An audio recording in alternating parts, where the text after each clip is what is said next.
política se transformaron en la poderosa ciencia de la estadística. Una infinidad de problemas que antes se estudiaban de manera descriptiva podrían por fin investigarse con métodos matemáticos. Pero antes se tenía que resolver el problema básico. No es posible medir la altura de todos los árboles de un bosque. Tenemos que conformarnos con medir unos cuantos. ¿Cómo podemos conocer la media y la desviación estándar de la población completa de árboles con los datos que obtengamos de una pequeña muestra? Para esto es importantísimo que la muestra tenga la propiedad que le podemos llamar de manera incluso un poco suelta, la representatividad, que es un poquito tautológica la definición de representatividad. La idea es de que la muestra refleje en pequeño las características de la población. Supongamos, por ejemplo, que quisiéramos saber la altura promedio de las jugadoras de básquetbol de la Liga Mayor Mexicana. ¿Qué tendríamos que hacer? Podríamos asistir a un partido en particular, pedirle a las jugadoras de un equipo que formen grupos de diferentes estaturas y hacer el cálculo del promedio. Pero, ¿qué nos garantiza que el promedio de alturas de un equipo es similar al de todos los equipos? Absolutamente nada. Esta es precisamente la gran paradoja del muestreo.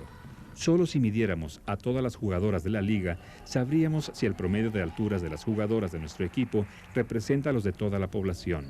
Pero si lo hiciéramos, ya no tendría sentido tomar la muestra. ¿Estamos condenados a no poder hacer inferencias confiables a partir de una muestra? Afortunadamente no. Se trata de uno de los más extraños descubrimientos de la estadística. El secreto para escoger correctamente una muestra es simplemente no escogerla. No cualquier pedazo de un algo es una muestra. Y para eso hay miles de ejemplos, ¿no? Entonces, desde que se instauró, por así decirlo, en la ciencia la disciplina estadística y la probabilidad, se encontró que se podía desarrollar una teoría que nos permitía saber qué tanto la muestra, o lo que produzcamos con la muestra, lo que estimemos a partir de la muestra, se parece a eso que queremos conocer de la población. Esa teoría, desde luego, se basa en una selección de ese algo, de ese pedazo de la población, una selección que se debe hacer desde el punto de vista científico, y el único que yo conozco, a lo mejor es por deformación, pues es tomando muestras recurriendo al azar. Estas imágenes pueden ayudarnos a entender por qué cuando una muestra se escoge completamente al azar, se pueden hacer inferencias sobre toda la población. Cada pequeño cuadro que se abre es como una muestra del total. En la imagen del lado izquierdo, los cuadros se van abriendo de una manera ordenada, como si tuviéramos un método. En el lado derecho, los cuadros se abren al azar. En los dos casos, el número de cuadros abiertos es el mismo. Y sin embargo, en términos generales, podemos obtener información más útil y conocer más cosas acerca de la imagen del fondo cuando la elección de las muestras se hace completamente al azar. ¿Qué es lo que hace la estadística en general? La estadística lo que hace en general es tomar una porción, como decía hace un momento, una porción de la población, y con esa porción hacer inferencias al total. Como mencionaba, bueno, ¿cómo me aseguro que las inferencias que estoy haciendo al total son buenas, que no me estoy equivocando? Bueno, no hay forma de saberlo, pero hay una manera de cuantificar eso que mencionaba hace un rato del error y de la precisión. La forma de cuantificar eso es mediante el uso de una medida de probabilidad, o sea, de la teoría de probabilidad. Entonces, la muestra que yo tome o el pedazo de población que yo tome debe tener una estructura tal que yo pueda usar las medidas de probabilidad o la teoría de probabilidad para entonces cuantificar el error en el que estoy ocurriendo, cuantificar la precisión en la que estoy, diciendo que voy a hacer las cosas. Y eso es lo que me lleva de entrada, me diría así tan fácil como que la muestra debe ser aleatoria. ¿Qué significa aleatoria? Que cada elemento en la población tiene una cierta probabilidad, cualquiera, una cierta probabilidad de ser elegido. Es decir, no hay elecciones sistemáticas, es decir, que tomo un grupo de gente, sino al azar totalmente, ¿no? Y después de los anuncios... Pero hay que tener mucho cuidado por lo que entendemos por azar. ¿Cómo está el marcador? La pregunta es, En los sondeos telefónicos que hacen los noticieros televisivos, por ejemplo, la gente que habla lo hace aparentemente al azar, y uno podría creer que el sondeo refleja la opinión de toda la población. Pero si reflexionáramos un poco, nos daríamos cuenta de que la gran mayoría de la población no está participando en esa muestra. La pregunta de esta noche. No está representada la parte de la población que no tiene teléfono, ni los que en ese momento no están viendo el noticiero, ni los que simplemente no tienen ganas de hablar. Bueno, vamos a ver cómo va nuestro resultado final en la pregunta de esta noche. De manera que en los sondeos televisivos, la población no ha sido realmente seleccionada al azar y por lo tanto no tienen absolutamente ninguna validez. Es toda la información, gracias. Muy buenas noches. En cambio, el secreto del éxito del conteo rápido de las elecciones presidenciales de México fue precisamente que un mes antes de la elección, el Comité Técnico diseñó un mecanismo computacional para elegir completamente al azar una muestra de 4,000 casillas de un total de casi 64,000.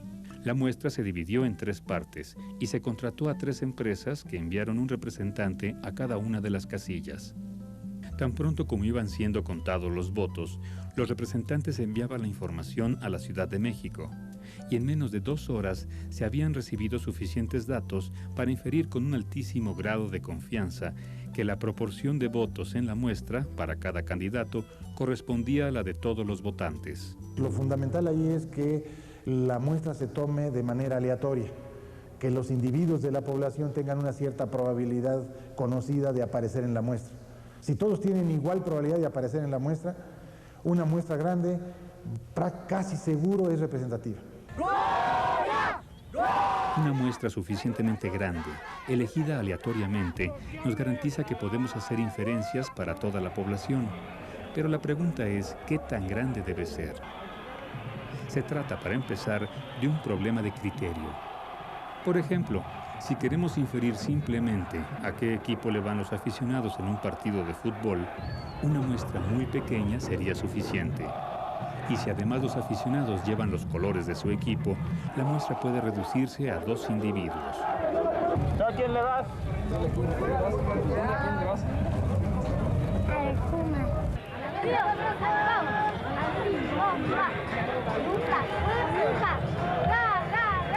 En cambio, si nuestra pregunta es más ambiciosa, la muestra tendría que ser con toda seguridad más grande. ¿Cuánto van a quedar? 2-1 Pumas. Vale, vamos a ganar 3-0. ¡3-0! 1-5-0. 6-0 favor Pumas. Es la pregunta con lo que los estadísticos ganan mucho dinero. ¿De qué tamaño saco mi muestra? Y generalmente la pregunta debe de ir asociada con que, bueno, ¿cuánto quieres gastar? Que es muy importante. O cuánto estás dispuesto a gastar. Y algo que es crucial es qué precisión quieres tú para tu estimación. El tamaño de la muestra depende de la precisión que queramos obtener. En apariencia, uno supondría que mientras más grande es la población que se estudia, más grande debe ser el tamaño de la muestra. Pero existe un factor que es mucho más importante que el tamaño: la variabilidad. Si le pedimos a las integrantes de un equipo de básquetbol de niñas de secundaria que se formen por alturas, descubriremos que las diferencias entre ellas son muy grandes. Como están en una etapa de crecimiento, su variabilidad es alta. Si escogemos una muestra pequeña de las niñas para inferir el promedio de todas, obtendremos con seguridad un resultado poco preciso. En cambio, en el equipo de primera fuerza, las alturas son más regulares porque en el básquetbol competitivo la estatura suele ser un factor importante. No quiere decir que no existan jugadoras muy altas o muy bajas, sino más bien que la altura de la mayoría se concentra en un rango pequeño. Así que, en este caso, con una muestra pequeña tendremos mayores posibilidades de que nuestra inferencia sea precisa. O sea, la idea sería algo así, si la variable puede variar en este rango, como que me gustaría tener observaciones en todo el rango, ¿no? O sea, para medir tanto aquellos que tienen valores pequeños de la variable, valores intermedios y valores grandes. Mientras más grande sea el rango, como que yo pensaría que debería tomar más observaciones. Si la variable es pequeña, entonces menos observaciones. Entonces diría, principalmente, la primera relación del tamaño de muestra es la variabilidad de la población. De manera que la precisión de una inferencia depende, en primer lugar, de la variabilidad de una población y no del tamaño de la muestra. Se trata de uno de los descubrimientos más grandes de la estadística, aunque cualquier cocinera lo sabe de manera intuitiva. Si se revuelve bien la sopa, con una probadita basta. El tamaño de muestra depende del grado de variabilidad que tiene adentro la población. Pero aquí viene la segunda parte que es importantísima de entender. El tamaño de muestra no es proporcional directamente al número de elementos en la población. Y esto es lo que las personas tienden a creer. Si la población es muy grande, el tamaño de muestra tiene que ser muy grande. No. Depende del grado de heterogeneidad. Y el tamaño de muestra no es proporcional al tamaño de la población, sino al grado de variabilidad. Y por lo tanto, con tamaños de muestra pequeños en poblaciones más o menos homogéneas, se pueden tener resultados muy precisos. Un ejemplo interesante es la medición de la variabilidad de nuestras preferencias televisivas, que se conoce comúnmente como el rating. Aún en países con audiencias de millones de televidentes, el método para saber cuántas personas vieron un programa determinado solo estudia una pequeña parte de la población. Por lo común se elige de manera aleatoria 4.000 hogares con televisión y se les coloca un aparato que registra los canales que sintonizan durante el día. En la madrugada, los aparatos se conectan telefónicamente a una central. Los datos se procesan automáticamente y a las 8 de la mañana, las cadenas saben ya cuántos televidentes vieron sus programas del día anterior. Las grandes televisoras confían tanto en el muestreo que frecuentemente diseñan su programación en función de él. Para esto nos sirven los ratings, para saber en qué momento es conveniente reducir una programación, alargarla, mantener un programa, inclusive programas viejos, mantenerlos en repetición, en qué momento se deben salir del aire, en qué momento tú debes refrescar la imagen de cierto programa, un noticiero, por ejemplo, cuando ya deja de gustar por alguna cosa. Todo para esto nos sirven los ratings. Los procesos de manufactura también aprovechan el hecho de que una muestra pequeña puede ser suficiente para evaluar una población muy grande. Como en la producción industrial, la variabilidad se reduce al mínimo porque todos los productos son prácticamente iguales, los mecanismos de muestreo que se utilizan para el control de calidad solo necesitan evaluar un número pequeño de piezas.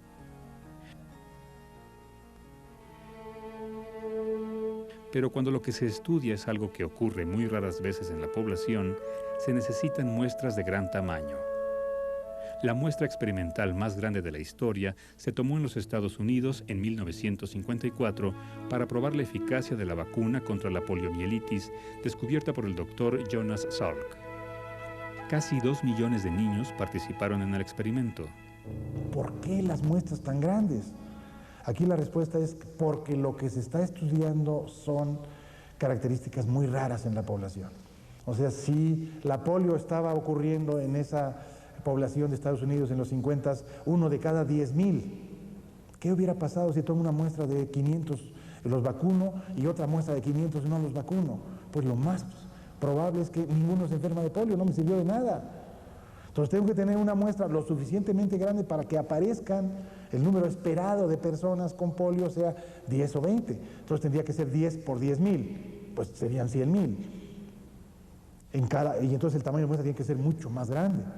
Y esto también es otra cosa muy importante. Si lo que se está estudiando es muy raro, la muestra tiene que ser muy grande para poderlo detectar. A 400,000 niños elegidos aleatoriamente se les aplicó la vacuna y al resto no. Cuando se compararon los casos de poliomielitis de los dos grupos, solo 158 niños vacunados presentaron la enfermedad, mientras que el número de casos en los niños no vacunados superó los 900. Con lo que se comprobó que la vacuna era efectiva. Muchas veces, el tamaño de la muestra no se puede escoger, más bien ésta lo escoge a uno. Un caso especialmente relevante, en virtud del riesgo al que las hemos sometido, es el de las poblaciones animales del planeta. ¿Cómo saber si una especie está en peligro de extinción o no?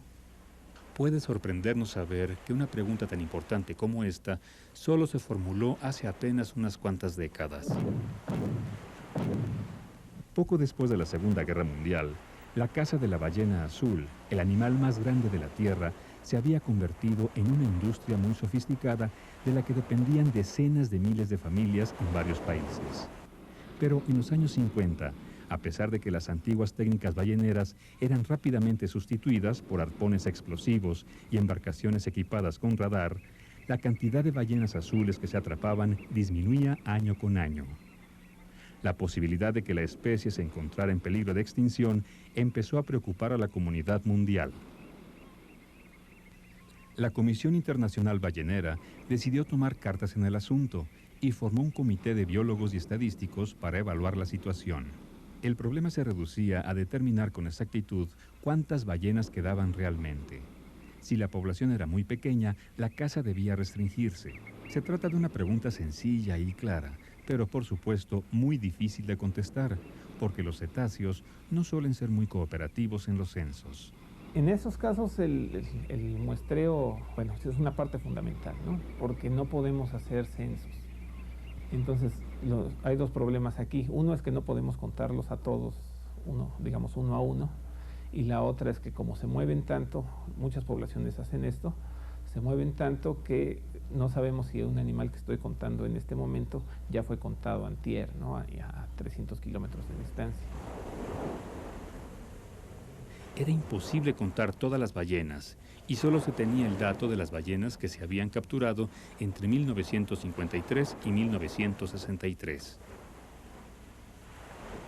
No sabemos cuánto hay, pero sabemos decir si hay menos que hace un año o si hay el doble que hace un año.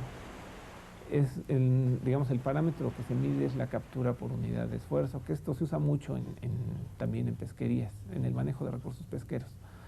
Sí, digamos, lo que yo mido es, por ejemplo, la captura por día de alguna especie. Y si yo lo comparo este dato de la captura por día de hoy con lo que ocurrió hace 10 años, tengo una idea de si estamos mejor o peor que antes.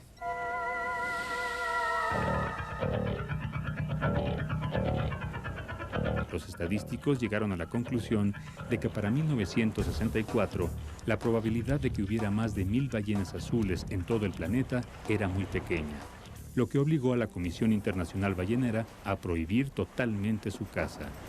Desde entonces, anualmente la población de ballenas azules se monitorea al igual que la de muchas otras especies. Existen muchas técnicas de muestreo de plantas y animales, pero generalmente se depende de muestras de un tamaño que no se puede controlar y se producen resultados con márgenes de error alto. De manera que la población total de muchas especies, como por ejemplo la de la ballena sei del mar de Labrador, sigue siendo un misterio. Aún utilizando la tecnología más sofisticada y las técnicas de muestreo más poderosas, seguimos sin saber claramente hasta qué punto la actividad humana pone en peligro la existencia de las demás especies del planeta. El conocimiento matemático de la variabilidad nos permite contar cosas que no se pueden contar. Con una muestra aleatoria podemos saber cuántas estrellas hay en una galaxia, cuántos pasos da un hombre en la vida o cuántos granos de arena hay en una playa. Pero el muestreo no se limita a medir lo que existe. También se usa con frecuencia para medir cosas que no existen. Construcciones matemáticas que, como el caso del promedio, pueden tener o no significado. Yo creo que una de las aportaciones, uno de los aportes más grandes que ha tenido la estadística en las ciencias sociales ha sido la idea de crear ciertas categorías sociales que tú no las puedes ver en la calle. Tú no puedes salir a la calle y ver si una persona es desempleado o no. Es una definición muy estricta, que depende inclusive de país a país. Un desempleado entonces es una entidad estadística que te va a decir una definición muy precisa. El caso más claro, digamos, en nuestro medio es, por allá tenemos alguna secretaría que lo que hace es determinar quién es pobre y quién no. Por ahí habrás escuchado el término, de la línea de pobreza. Una persona está por debajo o por encima de la línea de pobreza. Esa línea de la pobreza es un término absolutamente abstracto y que reposa sobre cuestiones de tipo estadístico. El índice de inflación. Es como un nuevo mito laico, ¿no? En el sentido de que es un número, y por ese número hay toda una serie de políticas públicas, políticas esencialmente económicas, que se dictan en un país. Por supuesto que hay una discusión ideológica detrás. ¿Cómo se reasignan los recursos? ¿Cómo son las ayudas a la gente pobre? El mundo moderno gira alrededor del muestreo estadístico, pero aunque el muestreo se basa en nuestra habilidad para utilizar el azar, somos capaces de controlar la incertidumbre, pero no de eliminarla. La gran paradoja del muestreo es esto, que el mejor muestrista del mundo puede hacer un diseño de muestra, puede hacer el mejor cuestionario, toma la muestra y una vez la muestra tomada no sabe si es de las buenas o de las pocas malas que su diseño previó. Estamos en el terreno del azar, así hay que entenderlo, ¿no? Y el muestrista lo que intenta es reducir la posibilidad de que una muestra mala sea la que está levantando, ¿no? Eso es lo que hace el buen muestrista. Medir la variabilidad de los fenómenos nos permite calcular el riesgo de cometer errores, pero no los eliminan. Tal vez por eso, quienes se dedican a su estudio consideran